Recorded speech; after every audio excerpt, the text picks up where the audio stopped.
Bismillahirrahmanirrahim. Assalamu alaikum. You're watching PTV World. I'm Omar Khalid. But today is the 15th of June 2021, and these are the stories that will be in a discussion during the course of the show.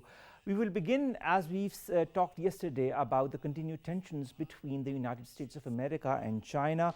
Is this rift further intensifying? Because as per the statements that have emanated after the G7 summit and of course the NATO leaders that have declared China a global security challenge. On Monday, they declared that China poses a constant security challenge. It is willing and is working to undermine global order.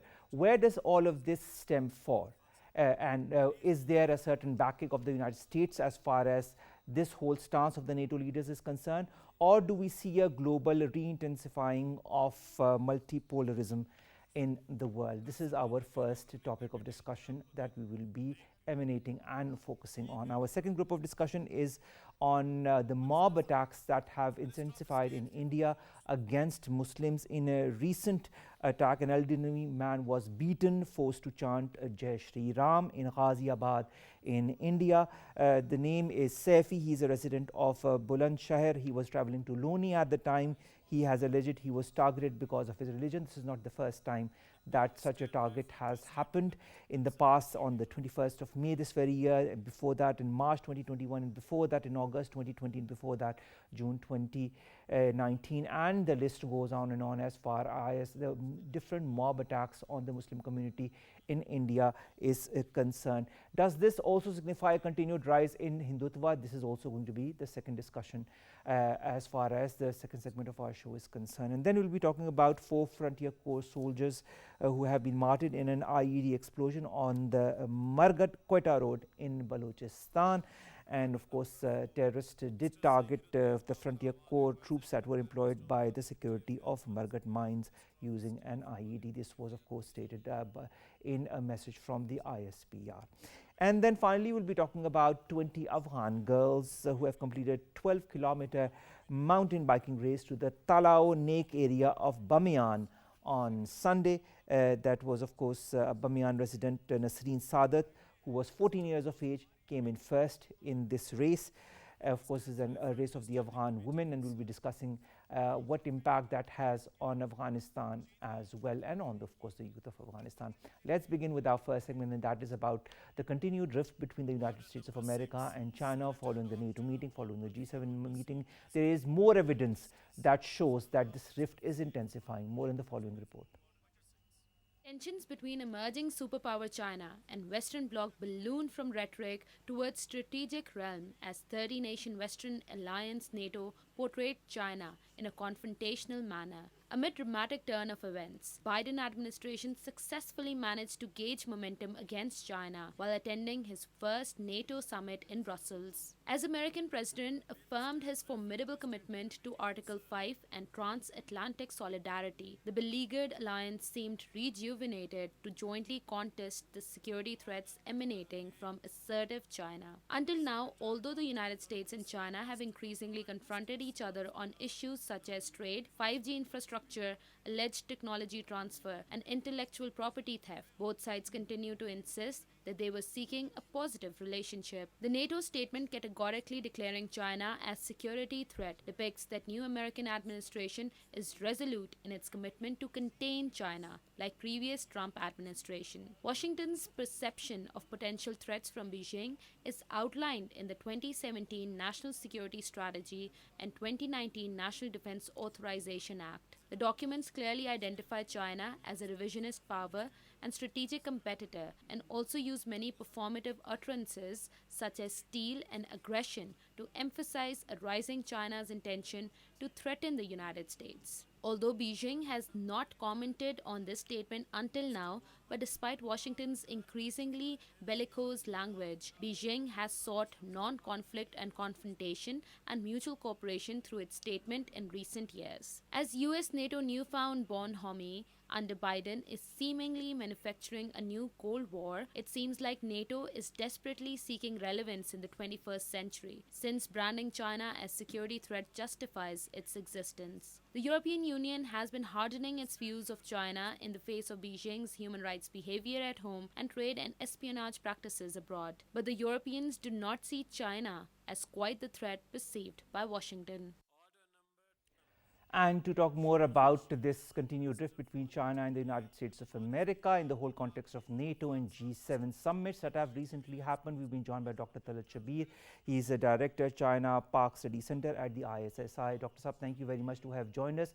Dr. Saab, does this come to you as a surprise, this continued agitation or stance against China, and now the United States even gathering more countries on its side as far as this united stand against China is concerned? Very important development. First of all, it's not a surprise for me, as I'm a China watcher, and for a couple of years since Trump administration's time, there was some kind of activities on part of America that they were trying to allege China for various things, then trade war, then technological problems that they refer to with regards to China. So it's no surprise. But of course, as I believe that the Cold War stage has not yet come, it is likely to come, and the way the US is trying to rally against China, I think it will fast be around the corner, because I think this is very important development, because G7 countries or NATO allies of United States, they were very cautious of giving their statements against or alleging China for anything that US has been doing in the past. But I think the language, the choice of words, and some certain diplomatic norms also were violated while calling on various referring to Dr. China as Talat a Shabbir, threat. is China really that much of a security threat for the West, for the United States of America, the NATO countries, and the G7 countries? No, I don't. I see China not as a threat, but the way China is economically expanding. So far, China says that their economic expansion in form of Belt and Road Initiative is not aimed at any strategic expansion or any strategic motive by China around the world. They just say Belt and Road Initiative is a win-win cooperation project. It's a connectivity project. It is a project that carries a lot of promise for prosperity and economic development of developed countries, as well as a relationship between the developed countries. So All right, now, China does not yes, seem Dr. to Saab, let's have. talk. You talked about infrastructure, you talked about China's investment in the Belt and Road Initiative. Now there is the parallel initiative that is being brought up, the B3W initiative, the Build Back Better World, which is being backed by the United States and its allies. Do you feel this is also an attempt by the West in order to neutralize all the efforts or kind of curtail the efforts that are being put forward in the right direction by China? What's your take on that? Right, I think that is a very positive competition that will be generated by any move that will be aimed at China's expansion in shape of Belt and Road Initiative, and definitely the world at the moment looks for economic opportunities. China does provide those opportunities, and China does have that kind of vision, global vision, that they wish to connect the world. They wish to have connected. Now the United States and allies, of course, I think this is a very healthy competition if it happens really, and it does not have a ulterior motives. But This is a is very all of good this being competition. developed, Dr. Saab, is all of these being developed as a healthy competition?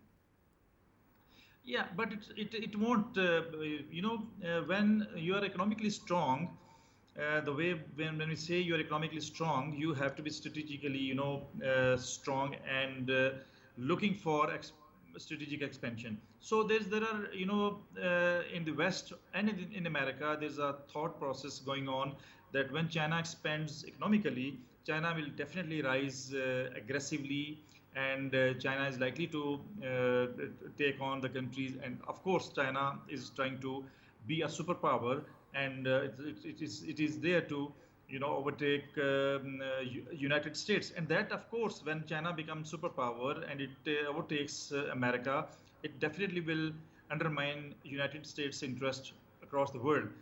But China does not say that. China says that whatever they are doing in terms of Belt and Road Initiative, it is for the prosperity of the world. they have, in fact, in terms of Belt and Road Initiative, given a concept, though Americans say this is an economic tool for strategic expansion, but Chinese say this is a connectivity project. This is a massive project that carries the promise of development of the developing world. All right, So Dr. Saab, let's come this back to that element of security threat that the United States says China poses to the NATO countries or the G7 countries or to the United States itself. The response by the Chinese mission to the European Union that has called for NATO to view China's development rationally, stop exaggerating various forms of China threat theory, and not to use China's legitimate interests and legal rights as excuses to manipulate the group politics while artificially creating confrontations. I think this is a very important statement in all that has been developing in the last few days and weeks. Yes, I agree. You see, China, time and again, China stresses on this aspect, that view China's Belt and Road Initiative or China's expansion in economic terms. So it is helping the world to develop their infrastructure, develop their economies, and that kind of thing. Now, it is very important for the world, and because US has a kind of threat that emanates from this economic expansion of China. But I think countries as a whole need to understand that China, you can't rally up against China, since China has been telling the world. And of course, when you do such a massive project, such a massive expansion economically, that they say, so you have certain problems also, like you can have debt trap somewhere, you can have some problems somewhere, but definitely China actually tries to persuade the world that this project is not at all an a strategic move. It is economic expansion to the world. So and at the moment, because US is threatened by Chinese expansion, US is threatened by Chinese Dr. Saab, rise. being threatened by Chinese expansion is one thing. Calling China for its coercive policies, opaque ways it is modernizing its armed forces, the use of disinformation by China, and calling on China to uphold its international commitments and to act responsibly in the international system. This is completely different from being threatened by the economic expansion of China, isn't it? Or is it a part of it? No, yes, it is part. I think to some extent it is part of it, because when you see these tactics that you use to coerce countries, that you use, the US has been doing it for, post World War II. US has been doing it. US has been coercing. US has been mobilizing forces across the world, where the US thought that things are not going in the interest of America. So I think ultimately the countries and the superpowers and the big countries, major powers, have to act in their interest. And when you will pressure China to an extent that which is not called for, and now you rally up against China, and there are certain things which are highly unfounded against China. I think these countries, major powers, should be responsible enough to deal these issues diplomatically and address them, because G7 forum was not meant for this. G7 forum actually calls for cooperation among the countries, and the G7 forum has responsibility towards but the Dr. world. Saab, it's very interesting to note that G7 is a forum for cooperating between countries, but neither China nor Russia are invited to hear what happens at the G7. But on the other hand, India is invited. South Africa is invited, Australia is invited. Why is that in your point of view? That actually reflects the kind of alliances, the kind of shifts in the geopolitics of the regional perspective and from the global perspective. This is very strange that India was invited over G7 summit. So that actually speaks of who is our ally and who is not our ally, who is with us and who is not with us. Though that's very strange. So if you need to, as a major power, you have responsibility to kind of create a conducive environment whereby, Russia is a very important country. You can't just miss Russia for such an important forum. China is, of course, the second major economy in the world, and China has stakes in the world. China has stakes in international system. How can you just drop China from anything happening, Exactly. at some summit level? So now, Dr. Saab, what now? What should we expect to see now that it is quite apparent that China and Russia are slowly and steadily being sidelined as far as the important collaboration between the Western states is concerned? I think it is very important in international system that these kind of alliances should not be allowed to be, propelled or made, because if Russia and China get into alliance, or the G7 countries and US get into alliance, this will lead to kind of friction. This will lead to kind of rift between the countries, major powers, which is not good for the international peace. I think these countries should have, like big heart, great leaders are actually in order to serve their people, they need to have some kind of arrangement whereby peace and cooperation is actually preferred instead of friction and competition.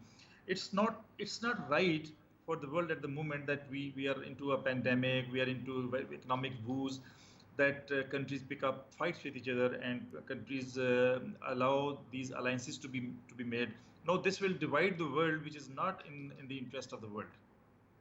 All right. And finally, Dr. Saab, when China accuses the US of small circle diplomacy, how much do you feel it is correct? I mean, this is in reference to the G7 summit in China not being invited, and of course the US gathering countries that it feels are like-minded and not including important countries like Russia and China. What's your take on that? How is the geopolitics and geostrategical the implication of all of this going to be in the months to come? Before I comment on this, I must make a mention of China's economy in the world, China's stakes in the world. China is a very important country, and so is Russia. So when a country has stakes in the entire world, including the United States, you see, there was a lot of rise in the economic, trading, interaction between United States and China, and it still exists. There are a lot of economic stakes of China and America, and of course vice versa, because there are stakes of America in China. So it is not possible to just ignore a country which is one of the largest economies in the world. It's a major player which has a very important role, and a future very important potential for as a major power in the international system. You can't just ignore China. China cannot be ignored, and this will actually work. For instance, this now G7 summit has in fact created a kind of divide between the world, and now there are going to be countries on this side of the divide and that side of the divide, which will, I think, further create problems. And when China has stakes in the countries, when China has its stakes in various countries, the G7 countries also, so it's not right to create kind of rift or competition. I think these powers, G7 countries, as well as United States, and of course China, they need to look for some ways to lessen this kind of competition and rift and friction, and they must find out some way to cooperation and engagement. All right. Thank you very much, Dr. Talat Shabbir, Director, China-Pakistan Study Center at the ISSI, to have joined us and to have given us an outlook of what the future looks to as far as the China-US relationship is concerned. Of course, as far as the polarity is concerned, that is more than evident as we see the US rallying with other countries in the West and putting China and Russia on one side. Only time will tell how all of this intensifies or does not. Our second segment of the day, ladies and gentlemen, is from across the border in India, a country where now, since the Modi government has taken power, the intensity of attacks against minorities, especially Muslims, has greatly increased. More in the following report. Violence against beleaguered Indian Muslims has gone beyond proportion as mob violence reared its ugly head again, stoked by the rhetoric of Narendra Modi's populist government. The latest victim of this nationalist rampage have been an elderly Muslim man who was attacked in Loni in Uttar Pradesh Ghaziabad district while on his way to offer prayers at a mosque. It has become a norm in India that Hindu mobs are stopping men in the streets demanding to see their ID cards. Muslims are harassed, kidnapped, burned alive in their homes, or dragged out into the streets and lynched. Muslim businesses and property are also systematically vandalized to further impoverish this already marginalized community. The police have been accused of enabling, encouraging, or even joining in with Hindu mobs. Violence has been a stain on India's communal history since partition in 1947. But since ascendance of BJP's Hindutva regime, saffron terrorism grew unrestrained and unbridled.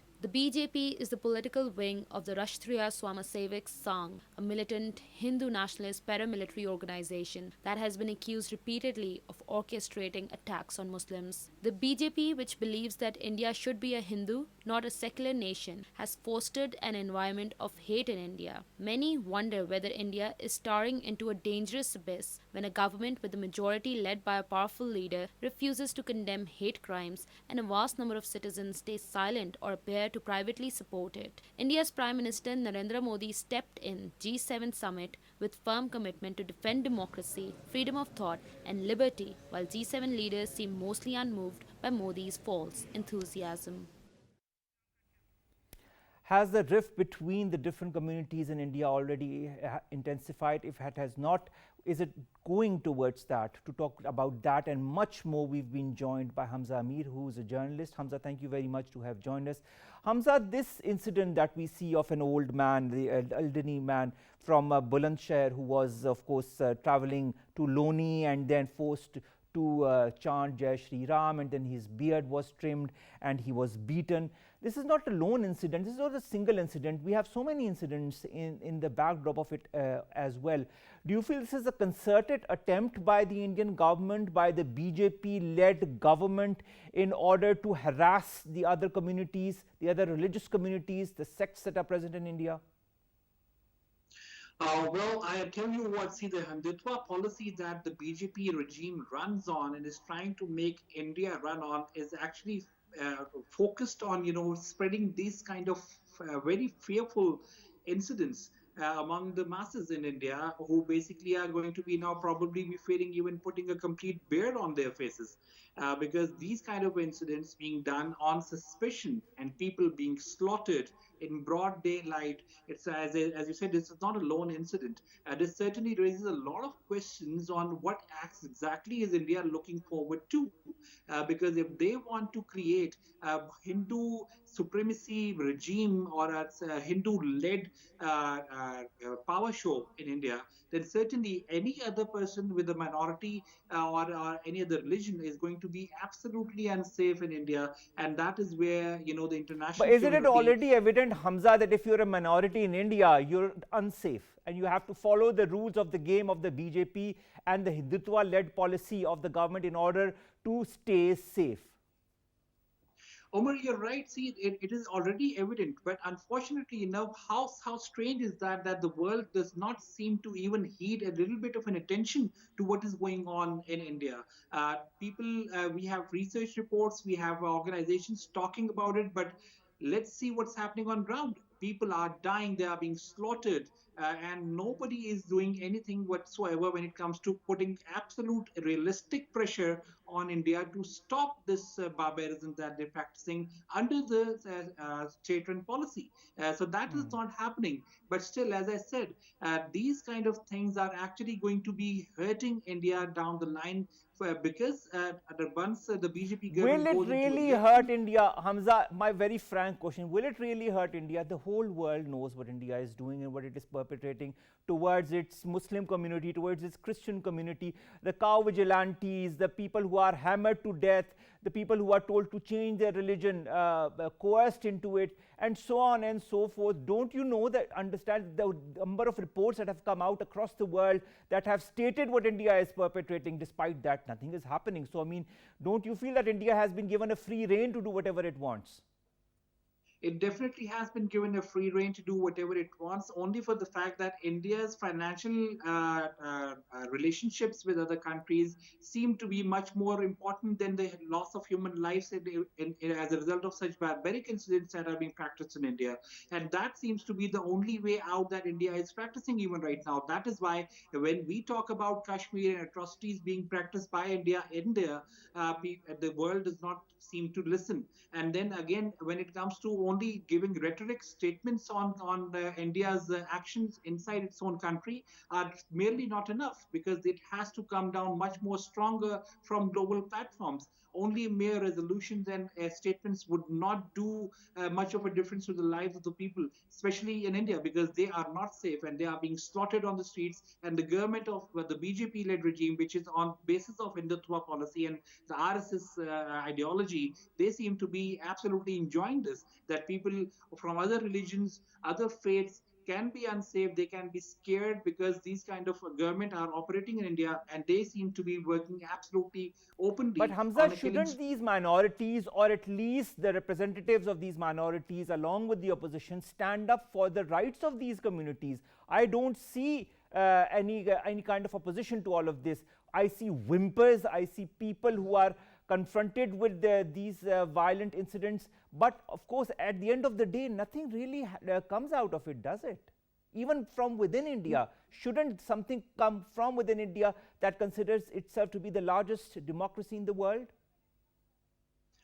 Omar, I tell you what, when once the Article 370 and 35A was abrogated, the situation in Kashmir became severely tense. And there was a group of people from within India who actually went there. They spoke to the people. They had the true, real stories of the people from Kashmir. And unfortunately enough, not only were they deprived of going on air, they were even targeted, harassed, they were threatened, and at the same time they were forced to actually relocate themselves, or at least hide themselves behind closed doors, because what they saw was something that was true, but they could not talk about it. That is the kind of oppression that every single person in India seems to be going through, which is very, very sad. Unfortunately enough, as I said, only mere statements coming from human rights organizations, global organizations, is not enough. It has to come down stronger. It has to come down with sanctions on India. If it continues to practice these kind of actions, they will be imposing sanctions. But that does not happen, because again, Hamza, what the about the International financial. Court of Justice? What about the FATF? What about the human rights organizations that champion the rights of human lives across the world, and of course whose word is listened to from the important countries and the organizations that change the perspective around the world? Why aren't they listening to what is happening in India? Omar, the Apart from the International Court of geo-economic situation and the alliances that are present between the West or certain important countries of the West and India, what else is blocking these organizations from telling the truth or taking action on what is happening here? See, the International Court of Justice does not take up any case as part of as a practice in a suo moto notice kind of a thing. See, even in the Kulbhushan Yadav's case, it was Pakistan and India both consented to go and take the case up at the ICJ. That is why it was heard. Again, when we talk about the United States being, the superpower, even they come up and say that yes, they want to mediate terms if only India and Pakistan both agreed for their intervention. Pakistan agrees, India does not. So as long as India is going to continue to deny going to any forum to justify itself, because it knows very well that it cannot, it will badly fail. That is why they will never go, and they continue to do so, and they continue to actually let the world know that forget what we're doing, forget if we're killing people, come and do business with us. And that is how the world runs. And unfortunately enough, it seems to be working when it comes to the global parameter. Hamza, when we talk of lives, all lives matter. We know this whole, movement that started in the US, Black Lives Matter. Shouldn't Muslim lives matter as well? I mean, what is happening in Palestine? What is happening in India? It is mostly Muslims that are being targeted, that are the victims of violence. Why aren't the important countries taking a stance? Why aren't the communities within these important countries taking a stance like they did in the United States of America? Unfortunately enough, when it comes to the Muslim world, it is the Muslim world itself that has to be blamed for the kind of response they have been actually showing towards their own brotherly Muslim countries.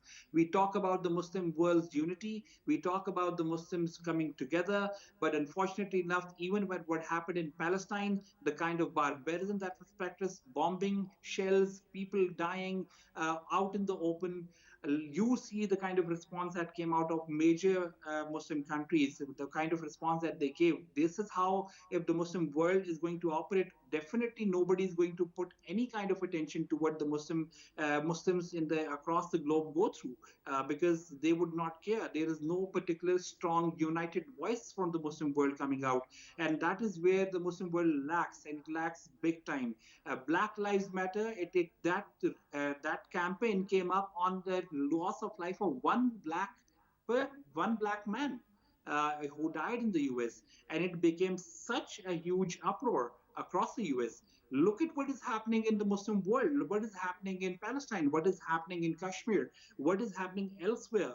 And none of the Muslim countries have actually been able to come together with a united voice. They've not even been able to bring in a resolution that should denounce what is being done against the Muslim world, as Pakistan has been carrying it all the way through. Pakistan seems to be the only lone voice when it comes to the representation of the Muslim world. We have Turkey with us, but the rest of the world seems to be absolutely silent. So until and unless we don't get realize that we need to be united, the world is not going to pay heed to any kind of voices that come out of the Muslim world, because it is going to be an individual voice, not a united voice.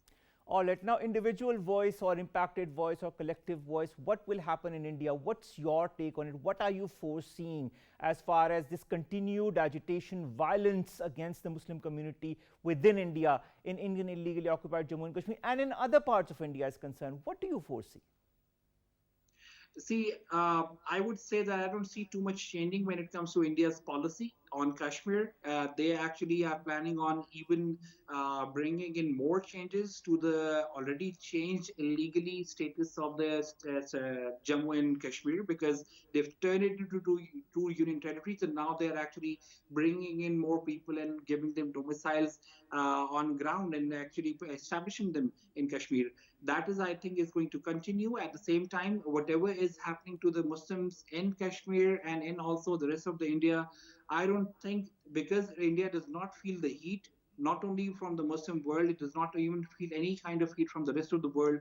All rhetoric statements coming back and forth does not actually hinder India. So unfortunately enough, I don't see that policy changing for India down the line. And that is why I say the Muslim world needs to become more united when it comes to at least talking about their own Muslim brothers and sisters, because Muslims are dying and the rest of the Muslims continue to stay silent with lips tied and eyes closed.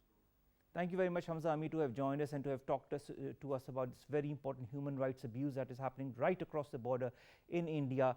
And until such time that the world does not take a collective action, whether it be the Muslim world that takes a collective action against what is happening in India, or the important countries in the West like the US that take a collective action against what is happening in India, the Saifis will still be vandalized. The Saifis will still be told to shave off their beards and to chant Jai Shri Ram and to even change their religion if coerced enough. Thank you very much, Hamza, Ameer, to have joined us.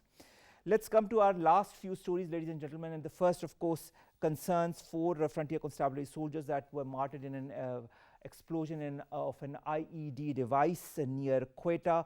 The martyred person included a junior commissioned officer of the FC Balochistan. They were identified as Subedar Sardar Ali Khan and Sepoys Musaddaf Hussain, Muhammad Anwar and Awais Khan. Last month, ladies and gentlemen, also 3 FC soldiers were martyred. Another was injured in an attack on a checkpost in a coal mine field area of Margat in Bolan district. In February, 5 FC members were martyred and 2 others injured in 2 attacks in different areas of Balochistan. Of course, a large-scale operation is underway in order to find out who is behind it, and of course, this is being happening by the security agencies of our country. But nevertheless, 4 innocent lives lost again, and this is a spate of incidents that has been happening, and of course we know who is behind it. Let's go towards our last segment, ladies and gentlemen, from this heinous incident of 4 people to a kind of a positive incident that happened across our country, also in another neighboring country of Afghanistan.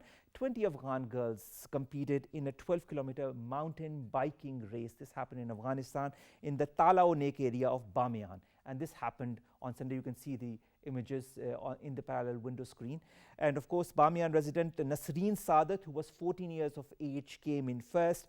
Afghanistan women are racing. We see some kind of a change happening in Afghanistan.